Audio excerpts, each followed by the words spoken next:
સહજાનંદ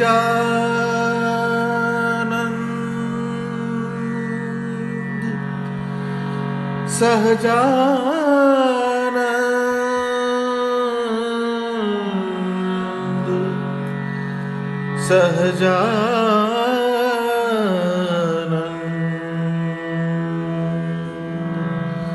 સહજાનંદ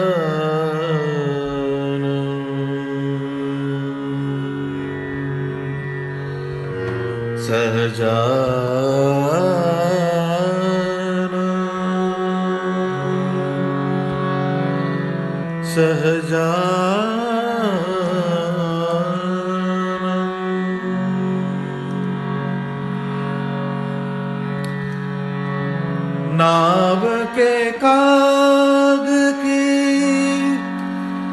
गति भय मोरी, नाव के काग की गति भय मोरी, गति भय मोरी, नाव के काग की गति भय मोरी, जहाँ देखूं वहाँ जल निधि खारा, जहाँ देखूं वहाँ जल निधि खारा। मेरे तो तुम एक आधारा।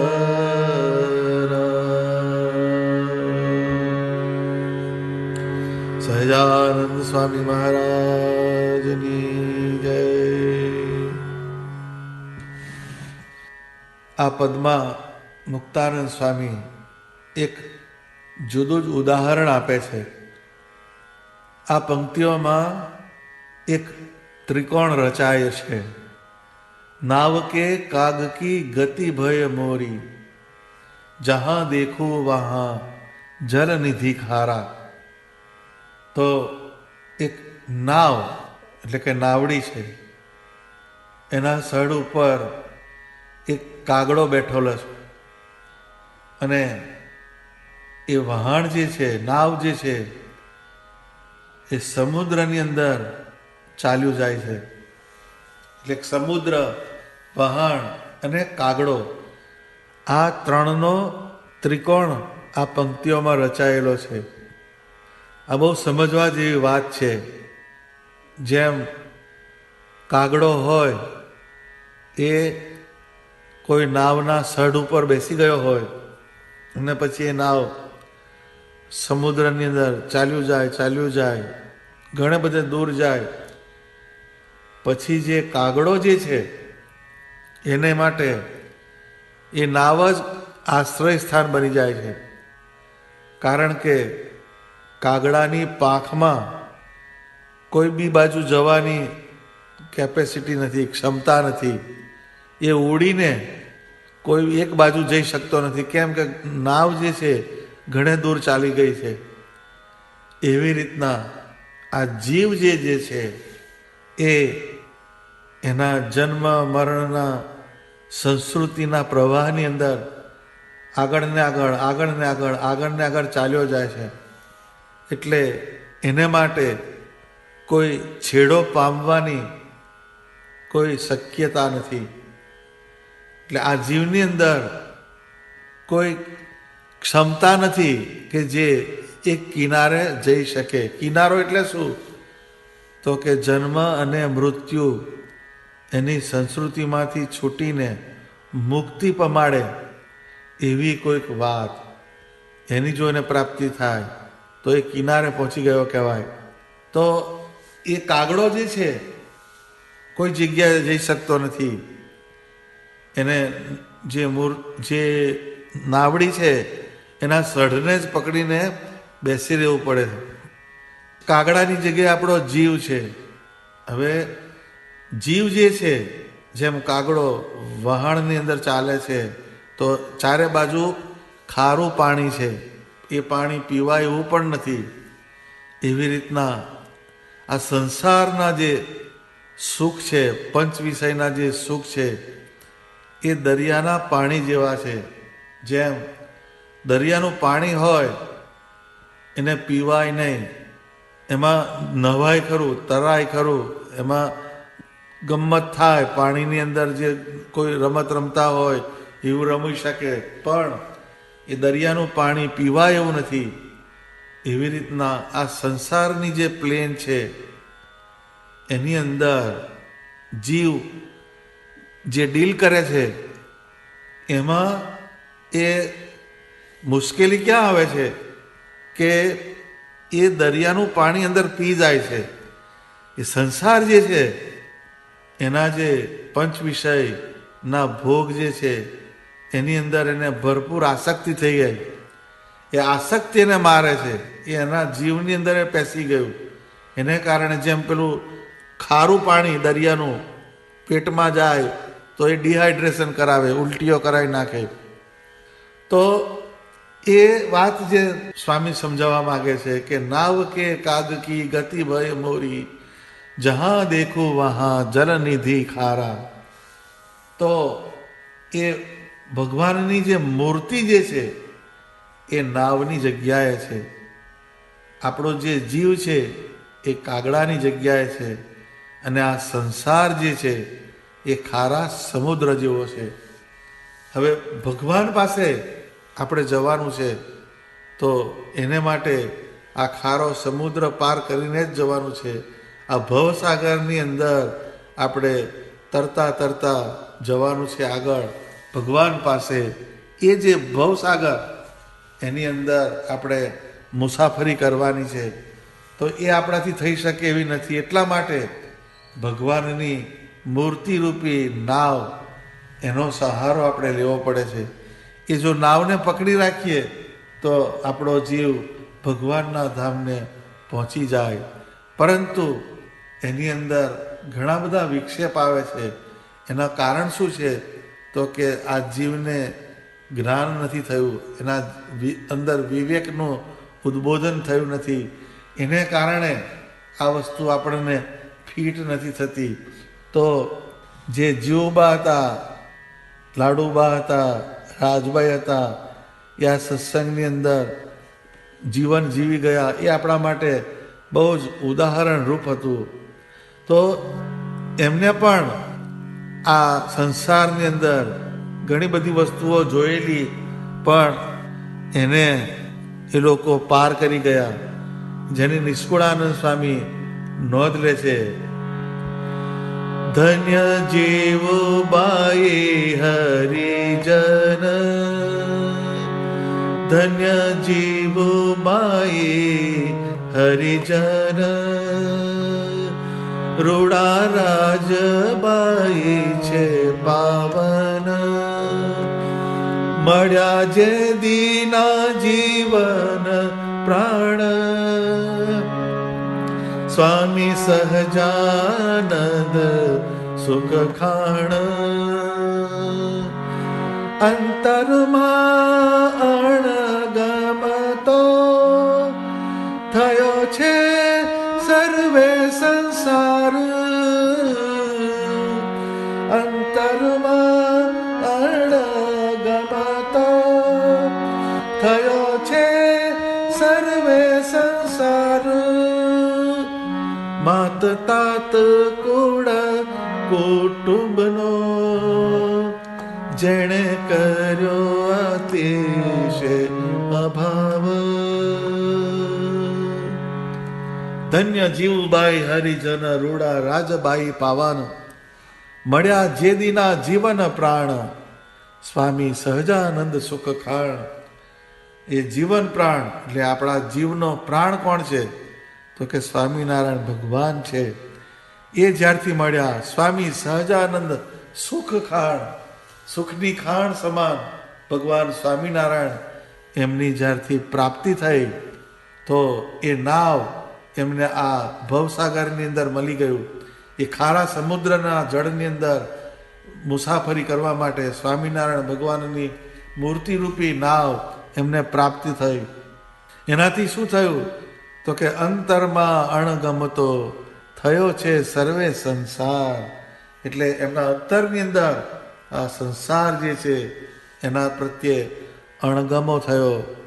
એના કારણે શું કર્યું તો કે માત તાત કુળ કુટુંબનો જેણે કર્યો અતિશય અભાવ. એટલે જે સંસારનું જે જીવન છે, સંબંધીઓ છે, એમનામાંથી એમણે અભાવ રાખીને ભગવાન સ્વામિનારાયણમાં અને એમના સત્સંગમાં, એમની સેવામાં, એમના ઉત્સવ સમયમાં એમના જીવને જોડ્યો. તો મૂર્તિરૂપી નાવને પકડી રાખી. તેથી અનેક મુક્ત આત્માઓ આ ભવસાગરમાં જળ કમળવત જીવન જીવી ગયા. જીવુબા, લાડુબા, રાજબાઈ આદિ સ્ત્રી ભક્તો થઈ ગયા. એમને જે દિવસથી સ્વામિનારાયણ ભગવાનનો યોગ થયો તે દિવસથી તેઓ મન, કર્મ, વચને એમની મૂર્તિમાં જોડાઈ ગયા. નાવ કે કાગ કી ગતિ ભય મોરી, જહાં દેખો વહાં જલ નિધિ ખારા. બધી જગ્યાએ આ સમુદ્રનું ખારું પાણી છે એવી દ્રઢતા કરીને એ ભગવાન સ્વામિનારાયણની મૂર્તિનો એમને દ્રઢ આશ્રય કર્યો. પરિણામે એમના વિકાર માત્ર ટળી ગયા. એમના જીવન તપ પરાયણ બની ગયા હતા. પોતે રાજકુમારીઓ હતી છતાં પણ જમીન પર સૂતા. પરપુરુષથી 2 ધનુર્વા એટલે કે 7-8 ફૂટ છેટા ચાલતા. આ શરીરનો કોઈ વિશ્વાસ નથી, તે અચાનક નાશ થઈ જશે. આવી સમજણ દ્રઢ કરીને શ્રીજી મહારાજની મૂર્તિમાં મનને અને એમના પ્રાણને પરોવી રાખતા. જીવુબા, લાડુબા આદિ ભક્તોને આ સંસાર ખારા સમુદ્ર જેવો થઈ ગયો હતો. શ્રીજી મહારાજ ગઢપુરથી થોડા દિવસો માટે બીજે ગામ જાય તો એમને અંતરમાં પીડા થતી. માટે શ્રીજી મહારાજે એમને એક વ્યવસ્થા ગોઠવી આપી અને દરબારગઢમાં વાસુદેવ નારાયણની મૂર્તિ પધરાવી આપી અને કહ્યું, આ મૂર્તિને તમે જે ધરાવશો તે અમે જ્યાં હોઈશું ત્યાં પ્રત્યક્ષપણે ગ્રહણ કરીશું. આમ એમની ઈચ્છાઓ પૂરી થતી. પરંતુ શ્રીહરિના દર્શન વગર એમનું અંતર વ્યાકુળ થઈ જતું. તો શ્રીજી મહારાજે એમને નિરાવરણ દ્રષ્ટિ આપી હતી, જેની નોંધ નિષ્કુળાનંદ સ્વામીએ ભક્ત ચિંતામણી ગ્રંથમાં લીધી છે. એમ જીવુબાને જગદીશ આપે હરિ પરચા હંમેશ, જે લીલા કરે અવિનાશ, હોય દૂર તો દેખાય પાસ, હોય હરિ સોય કોષ માથે, પણ દેખાય સદાય સાથે. જે ક્રિયા કરે હરિ કાંઈ, તે તો જાણે સર્વે જીવબાઈ.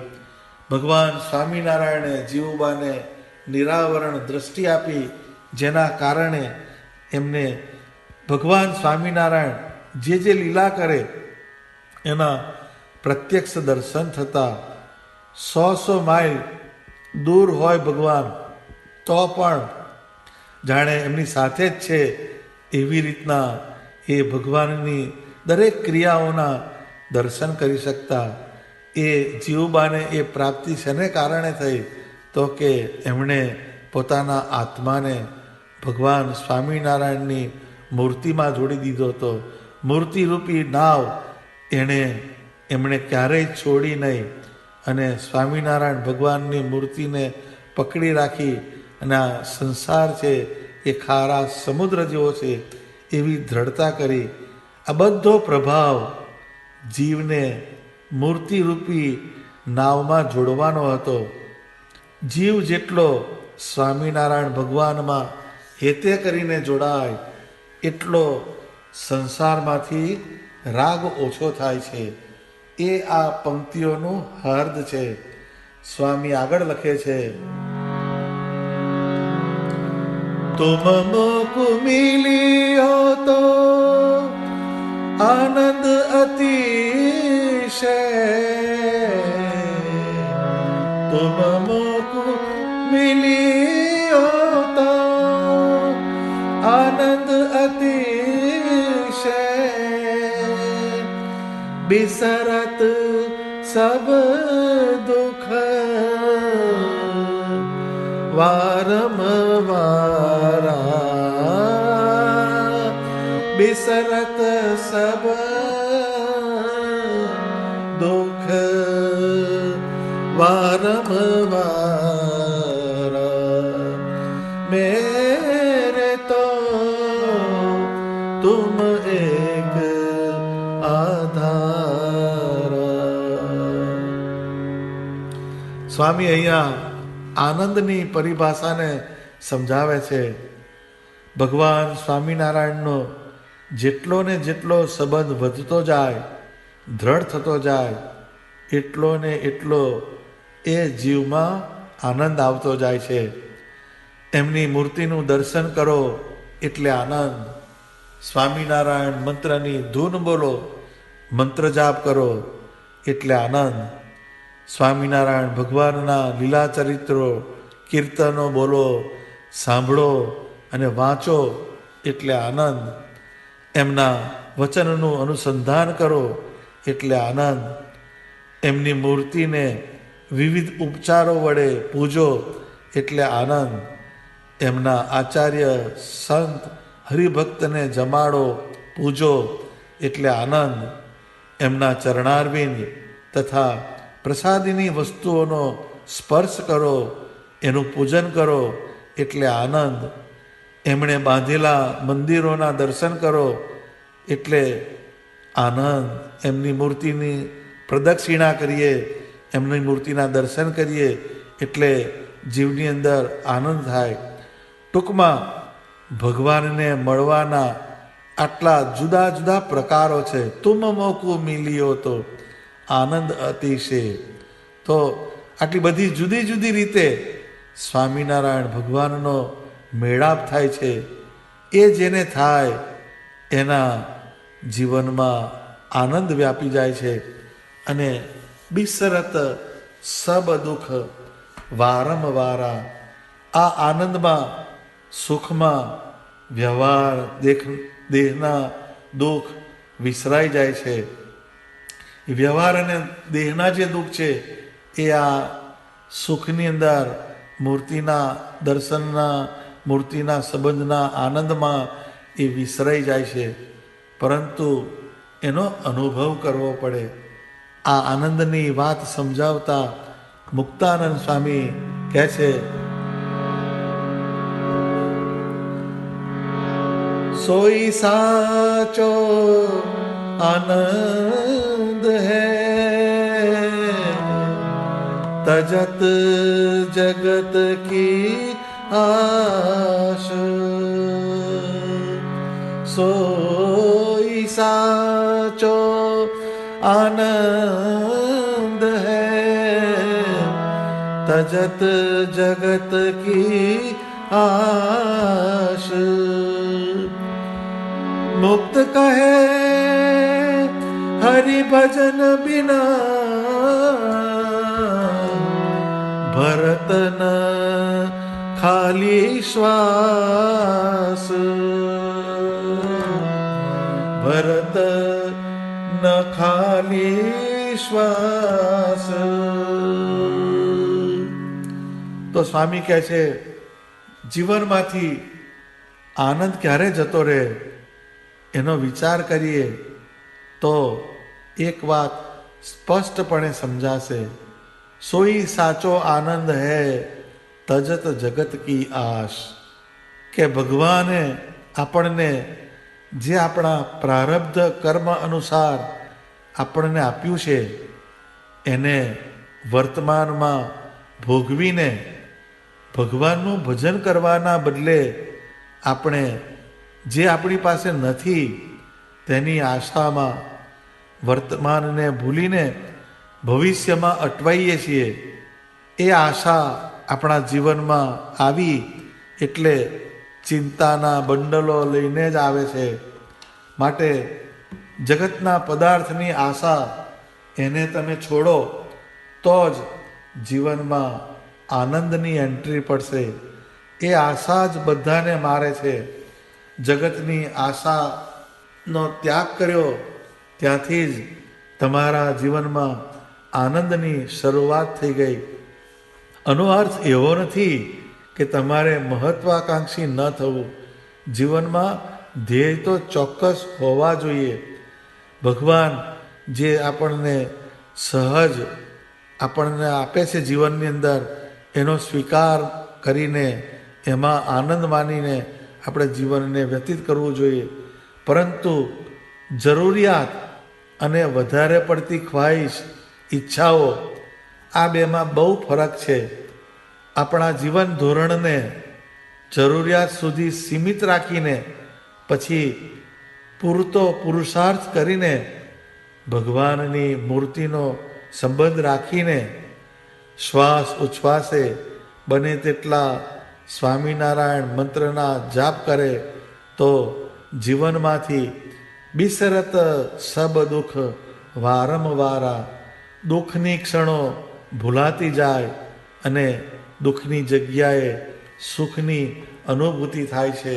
તો આ જે જરૂરિયાત અને આપણી ઈચ્છાઓ, આ બેનું જે બેલેન્સ આપણા જીવનની અંદર જો આવે તો એ આપણા જીવનમાં આનંદ થાય અને જીવનમાંથી દુઃખ જે છે એ વિસરાતું જાય.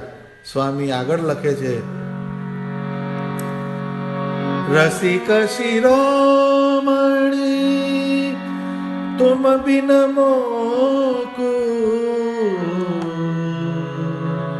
રસિક શિરોમણી તુમ બિન મોકુ, लगत है जग सुख जरत अंगारा, लगत है जग सुख जरत अंगारा, मेरे तो तुम एक आधारा. મુક્તાનંદ સ્વામી અહીં સ્વામિનારાયણ ભગવાનને રસિક અને શિરોમણી આ બે ઉપનામથી પ્રાર્થના કરે છે. જ્યારે જીવમાં સાચું જ્ઞાન થાય ત્યારે ભક્તને વિવેક પ્રગટ થાય છે. વિવેક આવે એટલે એને સત્ય અને અસત્યનું સ્પષ્ટ દર્શન થાય છે. જેથી જીવ અસત્યમાંથી છૂટીને સત્ય તરફ ગતિ કરે છે અને સત્ય વસ્તુ પ્રાપ્ત કરવાના જ વિચાર કરે છે. આ વિવેક જ્યારે પ્રગટ થાય ત્યારે એને ભગવાનની મૂર્તિમાં પ્રેમ થાય છે. માટે રસ માત્ર ભગવાનની મૂર્તિમાં સમાયેલા છે. આવી સમજણની દ્રઢતા થવાથી તે ભગવાનને રસિક સમજીને એમની મૂર્તિનો સંબંધ વધારે છે અને વળી એ શિરોમણી છે. મતલબ આ 14 બ્રહ્માંડમાં ભગવાન સ્વામિનારાયણ જેવું રૂપ કોઈનું નથી. એમની મૂર્તિમાં જે સુખ છે એવું સુખ ક્યાંય નથી. આ વાતની પ્રતીતિ થઈ જાય છે. પછી એક સ્વામિનારાયણ ભગવાનમાં વંદો સહજાનંદ રસ રૂપ અનુપમ સાર નેરે લોલ, આવી બુદ્ધિ સ્થિર થાય છે જેના પરિણામ સ્વરૂપે લગત હે જગ સુખ જરત અંગારા, જગતના સુખ સળગતા અંગારા જેવા લાગે છે. તો સત્સંગમાં રાજબાઈ એવા મુક્ત હતા જે સ્વામિનારાયણ ભગવાનને અતિશય પ્રસન્ન કરીને ઉચ્ચ જીવન જીવી ગયા. જે દિવસના શ્રીજી મહારાજ એમને મળ્યા તે દિવસથી એમની લોકલાજ દૂર થઈ ગઈ હતી અને સંસારના પંચ વિષયના સુખનો તેમણે અતિશય અભાવ થઈ ગયો હતો. માટે એમને લગ્ન કરવાની બિલકુલ ઈચ્છા ન હતી. તેથી ઘરના સૌ ચિંતા કરવા લાગ્યા. માટે શ્રીજી મહારાજે સંદેશો મોકલાવ્યો કે તમે અમારી ભક્તિ કરો છો એ બરોબર છે, પરંતુ સમાજની રીત મુજબ તમારે પરણીને અમારું ભજન કરવું, આ અમારી આજ્ઞા છે, એને તમારે અવશ્ય પાળવી પડશે. જો અમારી આ આજ્ઞાને તમે નહીં માનો તો તમે સત્સંગથી બહાર થશો. રાજબાઈ ધર્મ સંકટમાં મુકાઈ ગયા. તેમણે અતિશય પીડા અને મનમાં દુઃખની લાગણીથી શ્રીજી મહારાજનું આ વચન વધાવી લીધું. પરંતુ એમનું મન, પ્રાણ અને આત્મા તો શ્રીજી મહારાજનું જ ચિંતન કરે છે. સૌ સગા સંબંધી માત પિતાએ મળીને રાજબાઈનો વિવાહ કરાવી દીધો અને એમને સાસરે વળાવી દીધા. યોગ માર્ગમાં 8 અંગો હોય છે. એમાં છેલ્લા 3 અંગ ધારણા, ધ્યાન અને સમાધિ હોય છે. એમાં જે 6થું અંગ ધારણાનું હોય છે તે ખૂબ જ અગત્યનું હોય છે. એ ધારણા મુજબ ધ્યાન આગળ ચાલે છે અને એ મુજબ સમાધિનું લક્ષ્ય સધાય છે. રાજબાઈએ લગ્ન તો કર્યું, પરંતુ યંત્રવત, કાષ્ટવત વિધિઓને પતાવી, પણ એમના જીવમાં ધારણા તો શ્રીજી મહારાજની જ ચાલે છે. રાજબાઈનો પરણેતર ઓરડામાં આવે છે. ત્યાં શ્રીજી મહારાજે જે અલૌકિક આશ્ચર્ય કર્યું, જેની નોંધ નિષ્કુળાનંદ સ્વામીએ ભક્ત ચિંતામણી પ્રકરણ 132માં લીધી છે કે